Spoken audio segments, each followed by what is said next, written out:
하나님 말씀을 보도록 하겠습니다. 로마서 11장 25절부터 36절까지 말씀을 다 같이 한번 보도록 하겠습니다. 다 같이 한번 보겠습니다. 형제들아, 너희가 스스로 지혜 있다 하면서 이 신비를 너희가 모르기를 내가 원하지 아니하노니, 이 신비는 이방인의 충만한 수가 들어오기까지 이스라엘의 덜어는 우둔하게 된 것이라. 그리하여 온 이스라엘이 구원을 받으리라 기록된 바, 구원자가 시온에서 오사 야곱에게서 경건하지 않은 것을 돌이키시겠고, 내가 그들의 죄를 없이 할 때에 그들에게 이루어질 내 언약이 이것이라 함과 같으니라. 복음으로 하면 그들이 너희로 말미암아 원수된 자요, 택하심으로 하면 조상들로 말미암아 사랑을 입은 자라. 하나님은 은사와 부르심에 후회하심이 없느니라. 너희가 전에는 하나님께 순종하지 아니하더니 이스라엘이 순종하지 아니하므로 이제 긍휼을 입었는지라. 이와 같이 이 사람들이 순종하지 아니하니 이는 너희에게 베푸시는 긍휼로 이제 그들도 긍휼을 얻게 하려 하심이라. 하나님이 모든 사람을 순종하지 아니하는 가운데 가두어 두심은 모든 사람에게 긍휼을 베풀려 하심이로다. 깊도다 하나님의 지혜와 지식의 풍성함이요, 그의 판단은 헤아리지 못할 것이며 그의 길은 찾지 못할 것이로다. 누가 주의 마음을 알았느냐? 누가 그의 모사가 되었느냐? 누가 주께 먼저 드려서 갚으심을 받겠느냐? 이는 만물이 주에게서 나오고 주로 말미암고 주에게로 돌아감이라. 그에게 영광이 세세에 있을지어다. 아멘. 자, 기도하겠습니다. 거룩하신 하나님 아버지, 은혜를 감사합니다.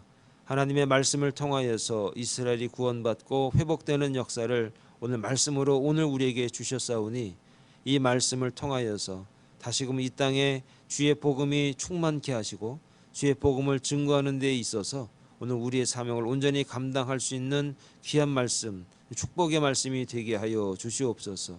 말씀이 참으로 신비롭고 그리고 깊은 것을 다시 한번 깨닫습니다. 오늘 이 말씀을 따라서 다시 한번 주님의 그 놀라운 섭리를 이해할 줄 알고, 그리고 그 말씀을 따라갈 줄 아는 믿음의 결단도 오늘 우리에게 허락하여 주시옵소서. 감사합니다. 예수님의 이름으로 기도합니다. 아멘. 오늘 조금 이스라엘의 구원에 관한 말씀을 두 번째로 드리게 됐습니다. 바울은 이스라엘의 넘어짐으로 구원이 이방인에게 넘어갔고 이방인의 수가 차면 이스라엘이 구원을 받게 될 것이다, 이렇게 계속해서 말씀을 하고 있습니다. 이스라엘은 그리스도 초림 이후에 2000년이 지났지만 대부분 그리스도를 거부하고 유대교를 지금도 고집하고 있습니다. 그러나 그리스도께서 다시 오시기 전에 이스라엘이 대대적인 회개를 통하여서 예수께서 그리스도이심을 믿는 신앙 안으로 들어오게 될 것이다 라는 말씀을 오늘 바울이 성경에서 지속적으로 해주고 있습니다. 이러한 사상이 전도와 선교의 근거가 사실 되는 겁니다. 왜냐하면 이방인의 수가 차야 하며 그로 인해서 이스라엘이 시기가 나서 다시 회개하는 과정을 거쳐서 예수가 그리스도이심을 믿는 그런 은혜를 다시 은혜가 있어야 하기 때문입니다. 결국 이러한 내용들이 광범위하게 이루어지는 것이 선교의 주축이 돼야 하는 겁니다. 이러한 넓이를 이해하고 오늘 본문이 바로 이스라엘을 구원하시는 과정이라는 사실을 통해서 그 과정 안에 이방인의 수가 차야 하는 그 과정과 그 수가 참으로 말미암아서 이스라엘이 시기나고 돌아오는 그 과정을 통해서 오늘 이 말씀이 또 하나님의 깊이가 있다는 것을 다시 한번 깨닫게 됩니다. 그러므로 하나님께서 이스라엘을 구원하시기 위해서 오늘 우리에게 밝혀주시는 은혜의 말씀이 몇 가지가 있는데 다는 못 드려도 한 3가지 정도로만 일단은 줄여서 말씀을 드리도록 하겠습니다. 그 첫 번째는 하나님의 그 신비로우심을 이해해야만이 이스라엘의 구원에 관해서 이해할 수 있다라고 하는 겁니다. 자, 25절의 말씀이 이런 말씀이 있습니다. 형제들아 너희가 스스로 지혜 있다 하면서 이 신비를 너희가 모르기를 내가 원하지 아니하노니 이 신비는 이방인의 충만한 수가 들어오기까지 이스라엘의 더러는 우둔하게 된 것이라 이렇게 말씀을 하고 있습니다. 여기서 신비라고 말하는 그 신비를 알기를 원한다 이렇게 바울이 말합니다. 여기서 신비라는 것은 헬라어로 무스테리온 이렇게 말하고 있습니다. 여러분 이 무스테리온이라고 하는 것이 영어로 해석이 된 것을 보면 미스테리 이렇게 되어 있을 겁니다. 여러분 미스테리라는 말을 생각해 보면 쉽게 접근을 할 수가 있는데요. 본문에서 무스테리온 신비라고 하는 것을 말하는 이유가 있습니다. 근데 이 신비라고 하는 이유가 우리가 알고 있는 그냥 일반적인 단어를 해석하면 그냥 불가사의한 수수께끼인가라고 생각을 할 수가 있지만 그러나 여기서 말하는 신비라고 하는 의미는 계시를 통하여서 그의 백성들에게 알려진 하나님의 구속사적인 활동의 그 의미, 뜻을 말하는 겁니다. 그런데 바울이 이 신비를 어떻게 알았냐는 것이죠. 하나님의 이 신비에 관해서 하나님은 정말 신비롭게 일하시고 계신데 이 신비, 무스테리온이라고 하는 이 단어 말의 의미를 그가 어떻게 알았냐라고 하는 겁니다. 그것은 아마도 바울이 다메섹 도상에서 복음을 그리스도의 계시로 받을 때 그가 하나님의 일하심은 참 신비롭다라고 그가 실질적으로 경험을 했다는 겁니다. 사도행전 9장 15절에 보면 이렇게 말합니다. 주께서 이르시되 가라 이 사람은 내 이름을 이방인과 임금들과 이스라엘 자손에게 전하기 위하여 택한 나의 그릇이다. 이렇게 말하고 있습니다. 여러분 이 사도행전 9장 15절에 보면 이 바울을 파송하면서 나오는 말씀인데 이 3가지 목적이 있습니다. 하나님께서 바울을 부르시고 그에게 복음 전도 사명을 주실 때 단지 이방인에게만 복음을 전하라고 하신 것이 아니라는 단서가 바로 9장 15절 말씀 아닙니까? 그와 함께 임금들과 이스라엘 자손들에게 복음을 전하라는 게 바로 이방인을 위해서 바울을 불렀다는 겁니다. 이것은 이방인 전도와 이스라엘 복음화가 아주 불가분한 관계에 있다는 겁니다. 필연적이라는 겁니다. 그래서 바울은 3차 전도 여행을 하면서 먼저 디아스포라 유대인을 찾아가서 복음을 전하게 된 이유가 무엇이냐면 유대인들에 대한 복음이 굉장히 중요한 하나님의 관심사라는 것을 그가 알았습니다. 그런데 바울은 이 신비의 내용을 구체적으로 26절, 27절에 이제 계속 설명을 하는데 제가 읽어드리겠습니다. 그리하여 온 이스라엘이 구원을 받으리라 기록된 바 구원자가 시온에서 오사 야곱에게서 경건하지 않은 것을 돌이키시겠고 27절 내가 그들의 죄를 없이 할 때에 그들에게 이루어질 내 언약이 이것이라 함과 같으니라. 이렇게 신비에 관한 내용을 설명을 해주고 있는 겁니다. 여러분 신비의 내용은 한마디로 말해서 이방인의 충만한 수가 들어오기까지 이스라엘의 더러는 우둔하게 되지만 결국 온 이스라엘이 구원을 받는다는 의미가 그 신비라는 그 내용의 주 내용인 것입니다. 그런데 온 이스라엘이 무슨 뜻이냐는 것이죠. 온 이스라엘이 여러분 우리도 이스라엘이라고 말하지 않습니까? 그럼 여기서 말하는 온 이스라엘이 무엇을 뜻하는지 알면 더 아마 구체적으로 알 수 있게 될 겁니다. 여기에 관해서는 2가지 의견이 있는데 사실 이 2가지 의견도 충분하진 않지만 설명을 좀 드릴 수 있습니다. 하나는 무엇이냐면 하나는 영적인 이스라엘 자손으로 보는 것이 맞다는 겁니다. 이방인과 유대인을 막론하고 예수 그리스도를 믿는 모든 자를 가리킨다. 이 얘기가 사실 굉장히 중요하기도 하고 많은 사람들이 지지하는 내용이기도 합니다. 좀 더 설명을 드리면 일반적으로 영적인 이스라엘 자손이라는 의미로 많이 이 얘기를 하고 있는데요.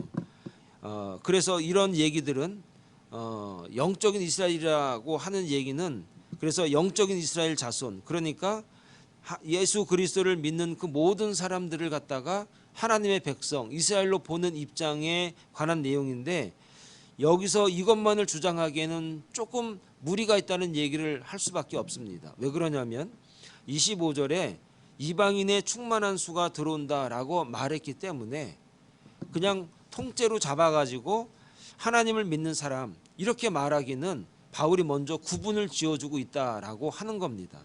그래서 여기서는 하나님께 선택받은 참 이스라엘인을 가리킨다고 봐야 됩니다. 이스라엘도 다가 아니라 그 중에서도 선택받은 자가 있다는 겁니다. 왜냐하면 하나님께서는 모든 사람이 구원받기를 원하십니다. 하나님은 모든 사람이 구원받기를 원하는 게 그게 원래 하나님의 마음이십니다. 그런데 여러분 그러냐 이 말이죠. 진짜 그러냐 이 말이죠. 근데 그렇게 됐냐 이 말이죠. 그런데 하나님의 원하심과는 달리 성경은 모든 사람이 구원받는다고 말하고 있지 않는 게 그게 오늘 우리가 이 본문을 해석하는 중요한 단서입니다. 예를 들어서 구약 성경에 보면은 아브라함이 이스마엘과 이삭을 낳았지만 이삭만 약속의 자녀다 이렇게 말합니다. 그럼 이스마엘은 어쩌라고요? 그건 하나님이 말하고 있지는 않습니다. 그건 하나님의 섭리 가운데 우리가 남겨둬야 되는 것이지, 불쌍하잖아요. 걔네들도 이렇게 말하는 것은 오늘 이야기하고는 주제가 좀 다르다는 얘기예요. 그렇다면 하나님은 이삭만을 가지고 약속의 자녀다라고 말하고 있고요. 이삭이 또 애 둘을 낳습니다. 에서와 야곱을 낳습니다. 그런데 야곱만 약속의 자녀다라고 또 하나님이 말씀을 하는 거예요. 구약은 하나님의 약속과 자녀들과 이렇게 이방인들을 계속해서 비교하면서 계속해서 오늘 우리에게 하나님이 약속을 이어오는 방법, 약속을 이어오는 족속, 약속을 이어오는 진정한 이스라엘, 참 이스라엘이 있다라고 하는 것을 오늘 우리에게 알리는 거예요. 신약을 보면 어떤 일이 나오냐면 마태복음 22장 14절에 보니까 예수께 청함을 받습니다. 예수님이 길거리에 나가가지고 잔치에 초청해라 했는데 청함을 받는 자가 있어요. 그런데 청함을 받아도 오는 자가 있지만 안 오는 자가 있다는 말이에요. 또 하나 마태복음 22장 40절에서 41절에 보니까 밭에 있는 두 사람 중 한 사람은 데려가고 한 사람은 버려둠을 당하고 이런 말이 또 있습니다. 그리고 맷돌질을 하는 두 사람 중에 한 사람은 데려가고 한 사람은 버려둠을 당하고 이런 얘기들이 구약에서부터 신약에까지 계속적으로 꼬리를 문고 있다는 거예요. 하나만 더 말씀을 드리면 마태복음 25장에는 여러분이 잘 알고 있는 열처녀 비유가 나옵니다. 그 처녀 비유에서는 기름을 준비한 슬기로운 5처녀가 있습니다. 그리고 준비하지 못한 어리석은 5처녀들이 나옵니다. 그래서 기름을 준비한 지혜롭고 슬기로운 처녀들은 그 잔치에 함께 참여를 하고, 그렇지 못한 5처녀들은 밖에서 슬피 울면서 뭐 그런 내용들을 여러분 잘 알 겁니다. 그러므로 하나님께서 이스라엘을 구원하시는데 온 이스라엘을 구원한다라고 말하는데 이 온 이스라엘이라고 하는 것은 어떤 이스라엘을 말하는가? 분명히 구분이 돼 있고 참 이스라엘을 의미한다라고 말씀을 드릴 수가 있습니다. 이거는 성경에서 말하는 것이기 때문입니다. 그런데 바울이 온 이스라엘이 구원을 받으리라고 말한 것이 진짜 무슨 의미인지 우리가 좀 알아야 되는데, 온 이스라엘이 구원을 받으리라고 말하는 것은 단지 예수님의 구역 사역으로 온 이스라엘이 용서받고 구원받는다는 말처럼 들릴 수가 있어요. 그들이 가만히 있어도 어느 날 갑자기 회개해야지 해가지고 회개하고 그래 구원받았어 이렇게 얘기할 수도 있다는 얘기예요. 근데 그런 의미는 아닌 것 같습니다. 이거는 문맥을 좀 살펴봐야 되는데, 문맥을 보면 25절 앞에 온 이스라엘이 구원을 받으리라는 약속이 언제 이루어진다고 말하고 있냐면, 온 이스라엘이 구원을 받는데, 그러니까 이방인하고 다릅니다. 이방인하고 이스라엘이 구원을 받는데 이 이스라엘은 이방인 안에 있는 이스라엘 말하는 것 같지는 않습니다. 진짜 이스라엘 중에서 말하는 것 같아요. 그런데 온 이스라엘이 구원을 받아요. 어느 날 이 유대인들이 회개하고 돌아온다는 얘기예요.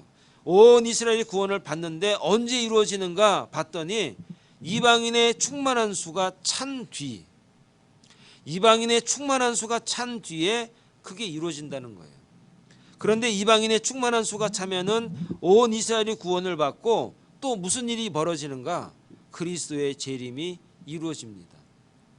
그러니까 이방인의 충만한 수가 차면 그게 14만 4천이라고 계시록에 나오는데 14만 4천 명만이 아니라는 건 지난주에 잠깐 말씀을 드렸습니다. 14만 4천 명이면은 요 동네 사람만 구원받고 나머지 다 지옥 간다는 얘기예요. 그거는 아니잖아요. 네? 그러니까 그 수는 그 숫자에 우리가 목맬 필요가 없는 거예요.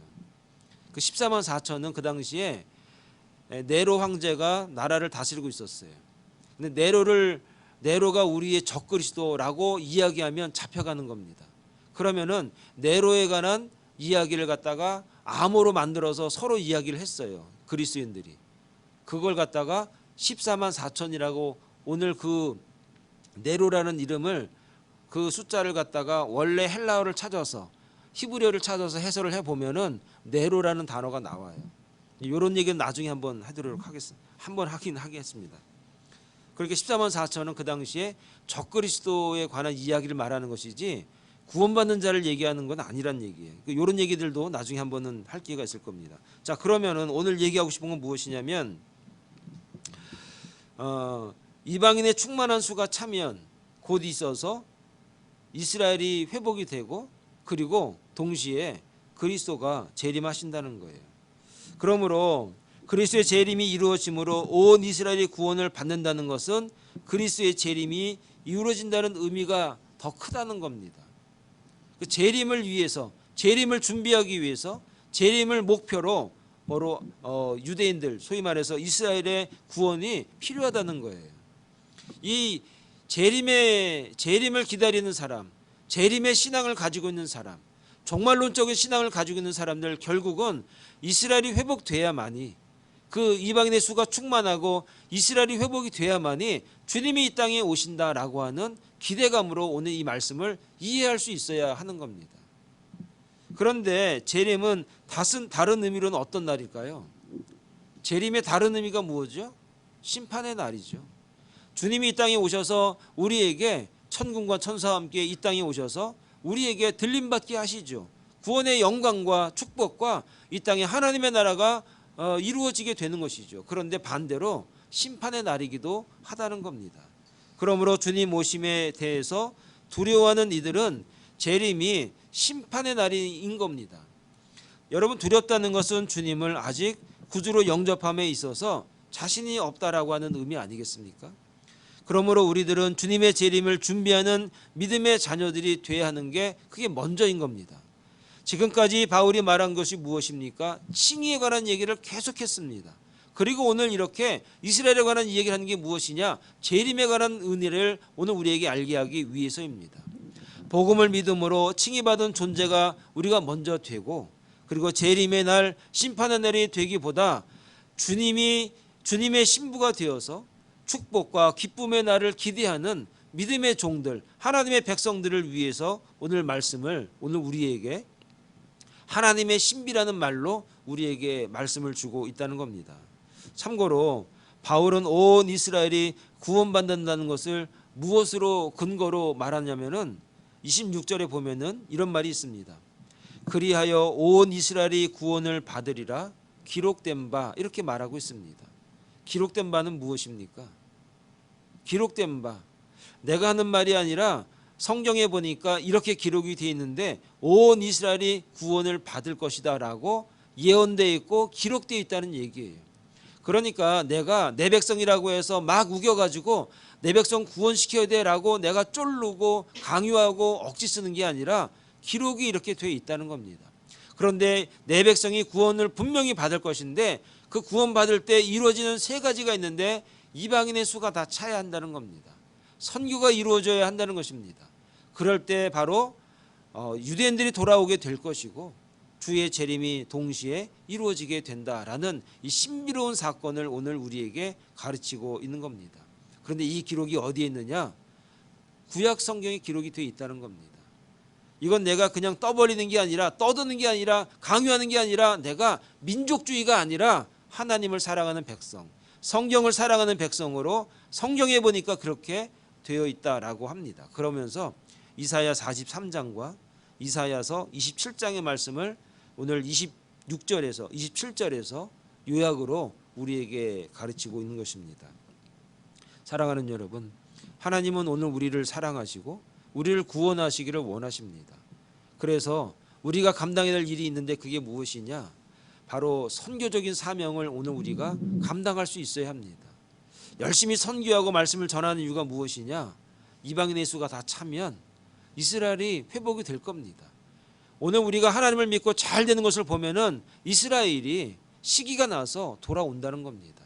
그래서 우리는 열심을 다해서 전도하고 말씀을 증거하고 복음을 증거해서 그들이 시기나게 만들고, 그리고 그때 주님께서 이 땅에 오셔서 우리를 정말 영원한 신부로 맞이하는 그런 감격과 축복의 시간이 우리에게 이루어진다는 것이 성경에 기록되어 있고, 그리고 하나님의 약속이라는 사실을 믿는 주의 종들이 되기를 간절히 축원을 드리겠습니다.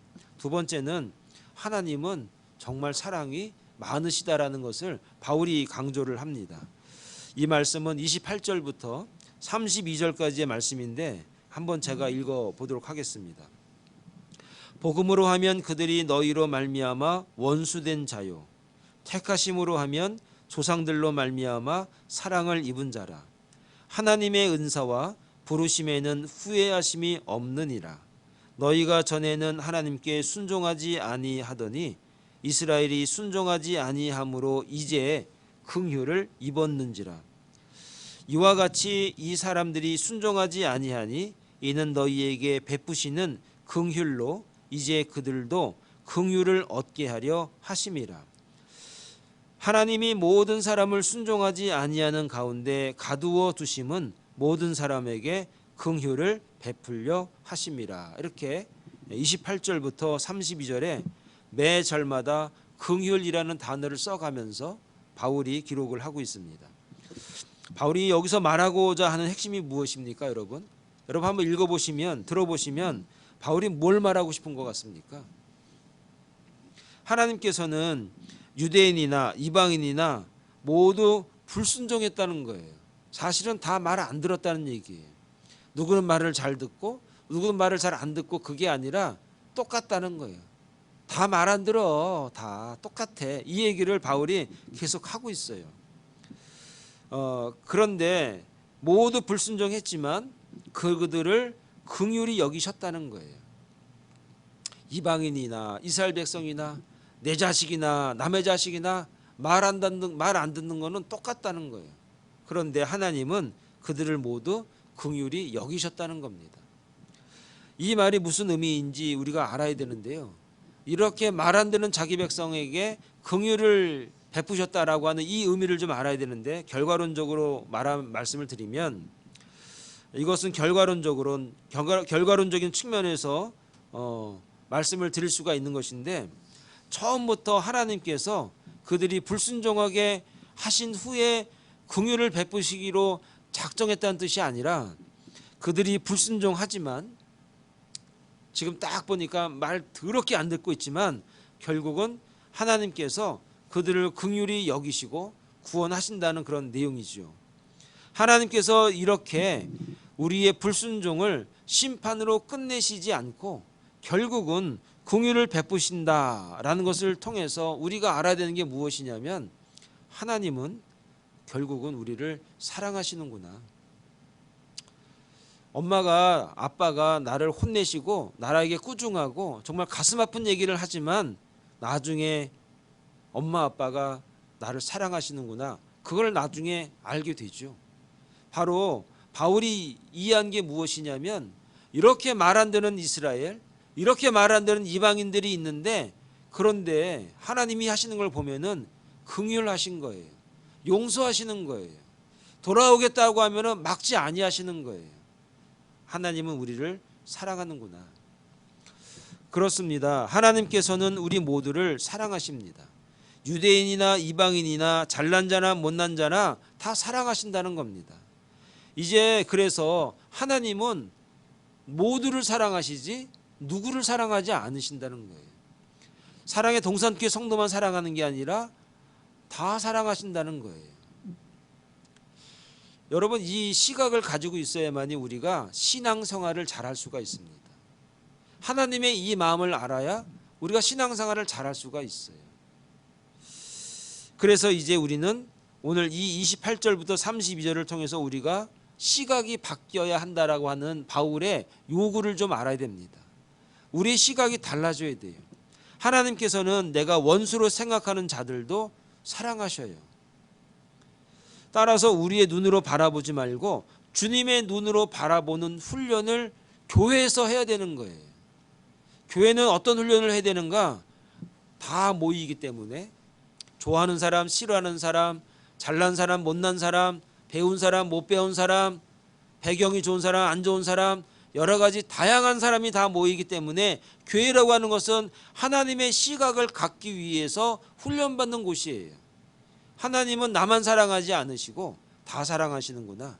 이방인도 사랑하시고 이스라엘도 사랑하시는구나. 그러니까 내가 이제는 하나님의 사랑을 본받아서 내 눈에 내 시각으로 판단하고 하는 것이 아니라 내가 이제 교회에서 하나님의 눈으로 바라보는, 주님의 눈으로 바라보는 훈련을 내가 해야겠구나. 여러분, 그렇게 하셔야 됩니다. 주님의 눈으로 바라보면 상대방이 심판받을 자로 보이지 않고 불쌍히 여길 자로 보인다는 거예요. 주님께서 우리를 심판이 아니라 긍휼로 대하듯이 다른 사람들을 그런 마음으로 대하라는 거예요. 그래야 복음을 전할 수도 있고, 그래야 내가 사랑을 전할 수 있고, 그래야 하나님의 기쁘신 뜻을, 그 신비로움을 이해하는 주의 종들이 될 수 있다라는 것입니다. 여러분, 이것을 훈련받는 게 교회입니다. 교회는요, 철저하게 알아야 될 게 뭐냐? 주님의 눈으로 바라보는 방법, 주님의 눈으로 바라보는 그런 훈련이 교회에서, 교회를 통해서 있어야 되는 겁니다. 여러분 아시겠죠? 교회는요, 내가 원하는 사람만 오는 데가 아니라 하나님이 원하는 사람이 오는 게 교회입니다. 이 마음을 가지고 있을 때 우리가 구원받은 자, 진짜 이스라엘, 참 이스라엘인이라는 것을 우리가 깨닫게 될 것입니다. 하나만 더 말씀을 드립니다. 이제 제가 중점을 들여서 드리려고 하는 말씀들을 좀 하게 되는데요. 자, 세 번째는 하나님은 굉장히 기쁘시다, 굉장히 딥하시다는 겁니다. 33절의 말씀인데 이런 말이 있습니다. 깊도다. 하나님의 지혜와 지식의 풍성함이요, 그의 판단은 헤아리지 못할 것이며 그의 길은 찾지 못할 것이로다. 이렇게 말씀하고 있습니다. 여기서 깊도다, 이 말이 깊도다 하나님의 지혜와 지식의 풍성함이요, 이건 감탄사 아닙니까? 이야, 깊도다. 정말 하나님이 깊으시구나. 하나님은 생각이 다 있으시구나. 이런 얘기입니다. 왜 바울이 이렇게 감탄했을까요? 자기 민족의 구원에 대한 하나님의 계약을 깨달았기 때문이에요. 지금 버린 것 같아가지고 굉장히 가슴 아팠는데 성경에 기록된 것들을 다 보니까 하나님께서 자기 민족을 구원하시는 계획이 굉장히 철저하시고 섬세하시고 깊은 거예요. 즉 이방인의 충만한 수가 차기까지는 버려두셨지만 결국 온 이스라엘이 구원을 받는다는 것을 그가 깨닫습니다. 그런데 바울이 이를 어떻게 깨달았는가? 자신은 구원을 받았지만 자기 민족은 구원받지 못해서 근심하고 마음의 고통을 느끼던 중 성경을 통해서 깨달은 거예요. 하나님의 말씀을 통해서 깨달은 거예요. 다른 방법이 아닙니다. 누가 가르쳐 준 게 아니라 성경을 읽다가, 성경을 연구하다가, 아, 우리 백성이, 우리 민족이 하나님께서 구원하시겠구나, 그걸 믿음으로 확신하게 된 겁니다. 여러분, 그래서 인생의 모든 문제를 고민으로만 가지고 계시지 마시고, 사람 찾아서 해결하려고 하지 마시고, 성경을 통해서 바울처럼 해결할 때 가장 정확하고 가장 확신 있게 해결받을 수 있다라는 것을 오늘 우리가 알아야 합니다. 그러면 바울은 하나님의 판단은 헤아릴 수 없고 그의 길은 찾을 수 없다라고 하면서 계속해서 몇 가지 질문을 던집니다. 그 첫 번째 질문이 34절인데 누가 주의 마음을 알겠느냐 이랬습니다. 이게 뭐냐? 모른다는 게 아니라 누가 주의 마음을 알아? 아는 사람이 있어? 찾는 것도 아니라 이것은 아무도 주의 마음을 아는 자가 없다는 뜻이죠. 모른다는 것과는 좀 다른 거 아닙니까? 모른다는 것은 좀 하나님 앞에 이거 누가 주의 마음을 알겠느냐? 모른다라는 것은 어떻게 보면은 내 마음하고 다르기 때문에 모른 거 아니겠습니까? 우리가 대화도 이런 말 많이 합니다. 정말 이해가 안 가. 저 인간은 왜 그러냐면은 우리하고 다르기 때문에 그런 거예요. 그래서 여기서 누가 주의 마음을 알겠느냐, 이건 무슨 의미냐면 하나님과 우리의 생각과 뜻은 굉장히 차원이 다르다는 얘기예요. 그래서 우리가 모른다는 거예요. 그래서 이사야 55장 8절의 말씀을 드릴 수 있는데 이런 말씀이 있습니다. 이는 내 생각이 너희 생각과 다르며 내 길은 너희의 길과 다름이라. 여호와의 말씀이니라. 이는 하늘이 땅보다 높음같이 내 길은 너희의 길보다 높으며 내 생각은 너희의 생각보다 높으니라. 이렇게 말씀하고 있습니다. 여러분, 하나님의 생각과 인간의 생각은 사실은 원수가 될 뿐이다라고 로마서 8장 7절에 말하고 있습니다. 우리의 생각을 갖다가 하나님 앞에 드리면은 하나님이 원하는 것과 너무나 다르기 때문에 원수 될 지경이란 얘기예요. 그 정도로 차원이 다르다는 얘기예요. 여러분, 그러기 때문에 우리가 하나님의 마음을 알 수가 없습니다. 이해할 수도 없습니다. 그래서 내가 알고 있는 지식이나 내가 깨달은 그 지식을 가지고 누구에게 강요하거나 강조하는 것은 좀 어리석을 수가 있습니다. 내가 아는 하나님에 관해서 그게 전부라고 생각하면 참 그것만큼 어리석을 때가 없는 겁니다. 그러므로 하나님의 생각은 우리하고는 차원이 다릅니다. 우리의 판단과 정반대일 때가 있습니다. 분명히 축복하시고 은혜를 주셔야 되는데 고난과 고통이 올 때도 있는 겁니다. 욥처럼. 하나만 더 말씀을 드리면 34절에 이렇게 또 말합니다. 누가 그의 모사가 되었느냐. 여러분, 모사라는 말이 이사야 40장에 나오는 말인데요. 이런 말이 있습니다.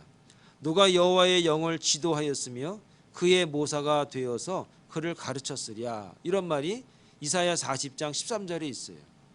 그러니까 누가 하나님의 모사가 되었느냐? 하나님을 누가 가르쳐서 지금의 하나님이 되게 누가 했느냐? 그런 사람이 세상에 있어? 없다는 겁니다. 하나님은 누구에게 배우거나 누구의 가르침을 당하는 분이 아니라는 겁니다. 그러므로 하나님은 하나님의 구원의 계획은 성령 하나님만 아시지 누구 아는 사람은 세상에 없는 겁니다. 그래서 좀 안다고 해서 배웠다고 해서 이렇다 저렇다 말하는 것은 참으로 부끄러운 일이 될 수 있는 겁니다. 그러므로 오늘 저와 여러분들이 알아야 될 게 무엇입니까? 하나님은 지도받는 분이 아니십니다. 우리의 지도를 받는 분도 아니십니다. 하나님은 지도받거나 지도할 수 있는 자가 없습니다. 어떤 모사꾼이 하나님을 어떻게 지도한다고 해서 하나님이 야, 그 아이디어가 좋다, 야, 그렇게 하자, 야, 그런 분이 아니라는 겁니다. 그 정도로 넓고 깊이가 있고 은혜가 충만하신 분이 하나님이시라는 것을 여러분 기억할 수 있길 바랍니다. 하나만 더 말씀을 드리면 누가 주께 먼저 드려서 갚음을 받겠느냐. 35절에 말씀하고 있습니다. 오늘 제가 드리고 싶은 말의 핵심이 이제 여기에 다 들어있는데 한번 좀 들어보시기 바랍니다. 여러분, 이 말씀은 욥기서 41장 11절을 인용해서 바울이 말한 겁니다. 여러분, 이 로마서를 기록하면서요, 제가 지금 계속 말하잖아요. 이사야에서 나온 얘기고요, 욥기서에서 나온 얘기고요. 이런 얘기를 계속 드린 얘기가 뭐냐면 바울이 그만큼 성경을 알고 있었다는 얘기예요. 그래서 로마서를 기록한 겁니다. 그리고 이 로마서의 기록은 자기 생각을 기록한 게 아니에요. 구약에 나와 있는 그 모든 말씀들을 그가 이해하고 나서 오늘 우리에게 더 알기 쉽게 설명한 게 로마서예요. 근데 이 로마서가 지금 오늘 우리가 읽으면 굉장히 어려운 거죠. 이 말을 로마 교회 그 당시의 사람들은 이해하고 있었다는 거예요. 여러분, 그게 더 신비롭지 않습니까? 자, 35절에 이런 말이 있습니까? 누가 주께 먼저 드려서 갚으심을 받겠느냐. 자, 욥기서 41장 11절의 말씀을 제가 한번 읽어드리면 이렇습니다. 누가 먼저 내게 주고 나로 갚게 하였느냐. 온 천하에 있는 것이 다 내 것이라. 이렇게 욥기서 41장 11절에 말하고 있습니다. 여러분, 이 세상에 존재하는 모든 것이 하나님의 것이기에 우리가 먼저 주님께 드릴 때 하나님께서 갚아주시는 것이 아니라는 거예요. 한번 잘 들어보세요. 제가 헌금 설교를 잘 안 하는데 이게 헌금 설교라 이렇게 생각하고 들으시면 됩니다. 한동안 이 말씀을 잘못 해석해서 우리가 먼저 하나님께 많이 드려야 갚으심을 받을 수 있다면서 각 교회에서 목회자들이 헌금을 많이 강조했었던 적이 있습니다. 지금은 그렇지 않겠지요. 지금은. 성경을 이렇게 해석을 하는 것이 참 정말 부끄러울 때가 많습니다. 그런데 설교를 이렇게 들어보면은 지금도 대부분 이렇게 해석을 합니다. 그리고 내 연배와 같은 제 친구 목회자들하고 대화를 하면 이렇게 얘기를 또 해줍니다. 그래서 대화가 잘 안 돼서 요즘에 잘 대화를 안 하려고 합니다. 한번 들어보시기 바랍니다. 성경을 이렇게 해석을 하는 것이 참 부끄러운 일인데 문맥만 봐도 알 수 있는데 왜 정반대로 사람들이 해석을 할까? 자신의 생각을 주장하기 위해서 성경을 이용을 하는 거지요. 우리가 헌금을 드릴 때 크게 유혹받는 게 있습니다. 무엇으로 유혹을 받냐면 적게 드리면 좀 창피해. 성경에 분명히 두 렙돈을 드린 여인이 있는데 내가 적게 드리면 좀 부끄러워한다 이 말이에요. 사실 그런 게 있어요. 저도 어느 날 막 주머니에 들여보면 뭐 얼마 없으면 좀 미안하기도 하고 부끄러운 게 있어요.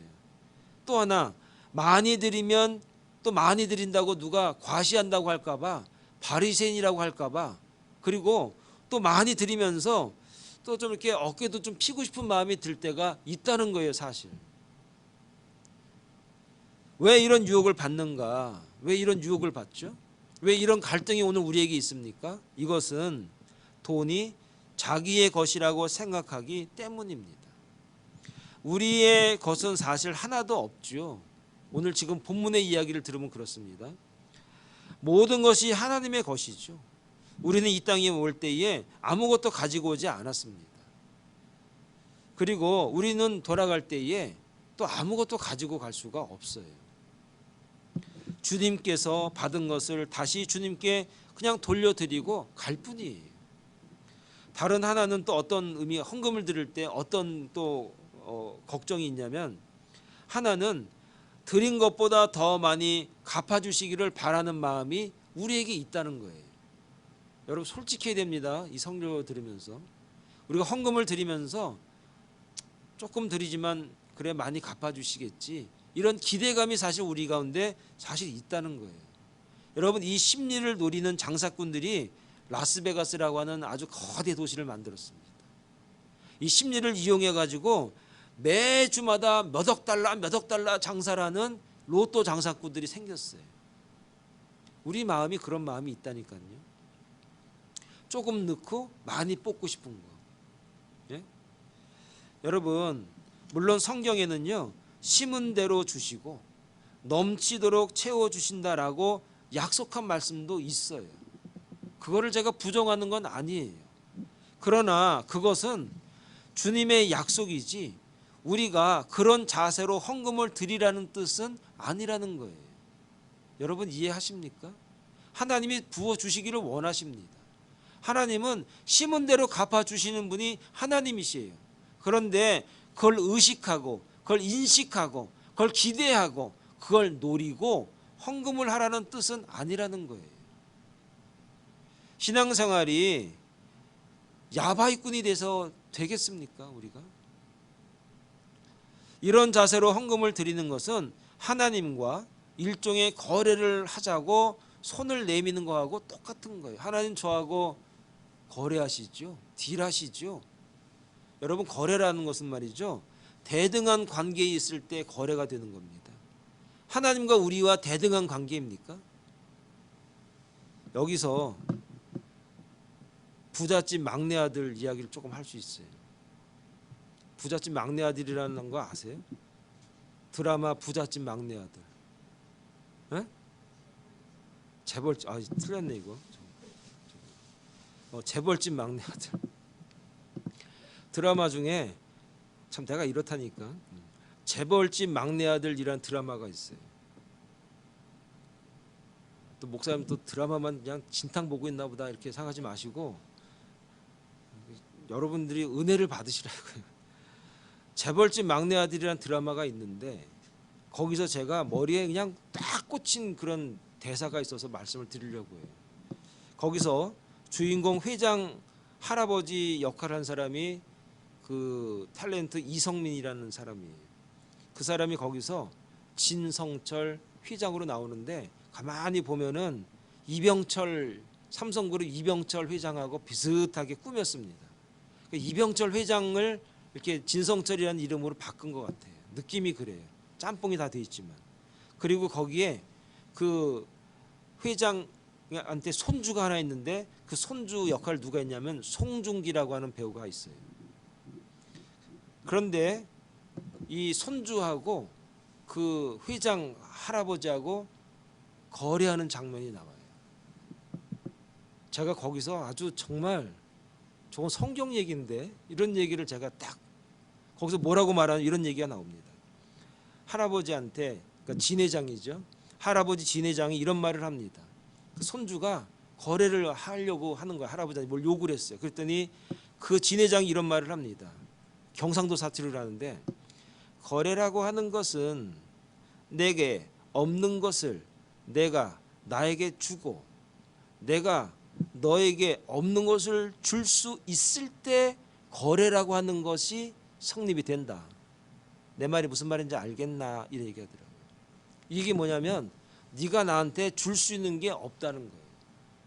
손주 네 꼬맹이가 이 그룹 회장인 이 할아버지한테 네가 줄 수 있는 거 없다는 거예요. 줘봐야 나 다 그거 다 가지고 있다는 거예요. 그래서 거래는 성립이 안 된다. 하나님하고 오늘 우리하고의 관계가 그런 겁니다, 여러분. 하나님과 우리와의 관계는요, 거래 관계가 성립이 안 됩니다. 내가 뭘 드린다고 해서 하나님께서 내가 없는 걸 네가 줬네, 그렇게 할 수 있는 게 없으시다는 분이에요. 하나님은요 다 가지고 계신 분이에요. 피조물이 어떻게 창조주와 거래를 할 수가 있습니까? 우리가 주님께 할 수 있는 것은 받은 은혜에 감사할 것밖에 없는 거예요. 여러분, 이 개념을 잘 알고 있으면 헌금도 다 이해가 되는 거, 모든 물질에 관한 개념이 이해가 되는 거예요. 그 외에는 아무것도 할 수 있는 게 없어요. 우리와 하나님과의 관계는 처음부터 영원까지 은혜의 관계임을 알아야 됩니다. 은혜의 관계지 거래의 관계가 아니에요. 그런데 교회에서 하나님과 자꾸 거래를 시켜.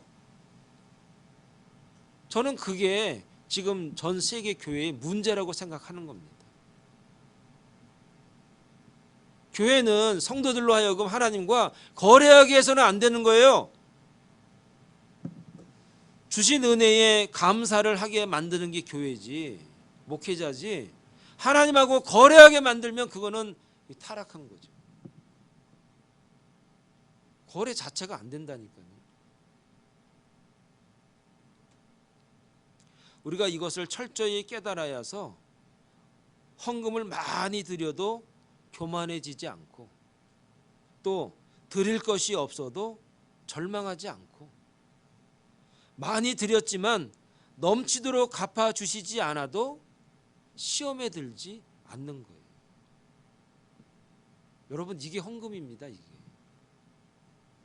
이게 신앙생활 하는 겁니다. 이게 하나님과 우리와의 관계입니다. 여러분 이거 오늘 이것만 잘 알아도 여러분 일생이 행복해질 수 있어요.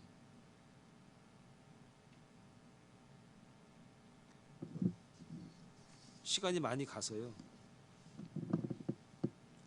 그래서 이런 얘기를 32, 33절, 34절, 35절에 해놓고 난 다음에 그리고 정리하는 말로 36절에 바울이 이렇게 얘기를 합니다.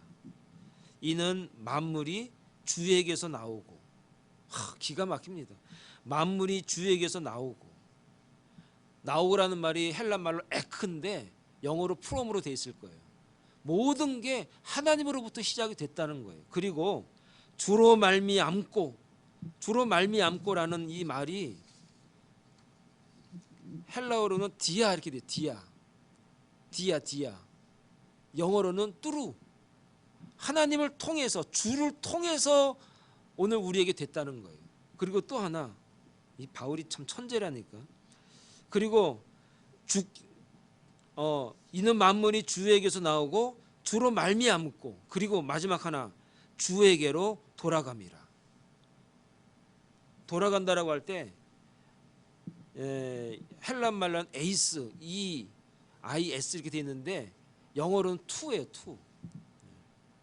그러니까 자, 첫 번째 36절에 주에게서 나오고 결국은 주에게로 돌아가는 거예요. 이걸 갖다가 우리가 성경에 보면은 하나님은 알파와 오메가가 되신다 이렇게 얘기하잖아요. 시작도 하나님이 하셨지만 마지막도 하나님이 하신다는 거예요. 여러분 이 의미가 무슨 의미냐면 처음 이스라엘을 통해서 구원의 복음을 전해줬지만 결국 마지막에 이스라엘이 다시 돌아옴으로 끝난다는 얘기예요. 여러분 이게 좀 신비롭지 않습니까? 이런 말을 이렇게 바울이 이렇게 한다는 게 굉장하지 않습니까? 이게 이런 용어를 써가지고 오늘 우리에게 이 이스라엘의 구원을 설명한다는 게 이게 대단하지 않습니까? 말씀을 정리하면 하나님은 신비로우신 분이십니다. 이방인의 수가 다 차고 난 뒤에 자기 백성으로 처음에 선택하셨던 이스라엘 회복을 시키시고 그때 주님께서 이 땅에 재림하십니다. 그리고 하나님은 사랑이 많으십니다. 우리도 사랑하시고 이스라엘도 사랑하시고 성도도 사랑하시고 이제 성도가 될 사람도 사랑하십니다. 하나님은 사랑이 많으십니다. 그리고 하나님은 굉장히 기쁘십니다. 우리가 생각하는 대충 얘기해서 하나님 이래라는 그런 분이 아니라는 분입니다. 차원이 다른 하나님이십니다. 그분은 우리를 위해서 자기 아들까지 희생하시면서 우리를 위하시는 그런 깊이 있는 하나님 아버지이십니다. 그 아버지를 여러분 내 구주로, 내 하나님 아버지로 내가 섬길 수 있다는 것이 우리에게는 은혜인 것입니다. 이 은혜의 삶을 살아갈 수 있는 주의 종들이 다 되기를 간절히 축원합니다. 기도하겠습니다. 거룩하신 하나님 아버지, 은혜를 감사합니다. 하나님의 그 놀라운 구원의 역사, 그 신비로움을 오늘 말씀으로 깨닫습니다. 하나님은 나만 사랑하거나 이스라엘만 사랑하시는 것이 아니라 모두를 사랑하십니다. 알고 보면 모두 다 말썽쟁이요, 말도 안 듣고 그랬습니다. 그래서 내가 누구만 사랑하고 누구만 좋아하고 이 사람은 좋은 사람이고 저 사람은 별로고 그렇게 나눈다는 것이 얼마나 부끄러운지 오늘 말씀을 통해 다시 깨닫습니다. 하나님의 그 놀라운 구원의 역사는 참 깊습니다. 다 주님으로부터 왔고 이제 다 주님으로 갈 터인데 이 세상에 너무나 연연하고 욕심 부리지 말고 정말 주님 앞에 감사하면서 주신 은혜에 감사하면서 살아갈 수 있는 하나님의 종들이 되게 하여 주시옵소서. 예수님의 이름으로 기도합니다. 아멘.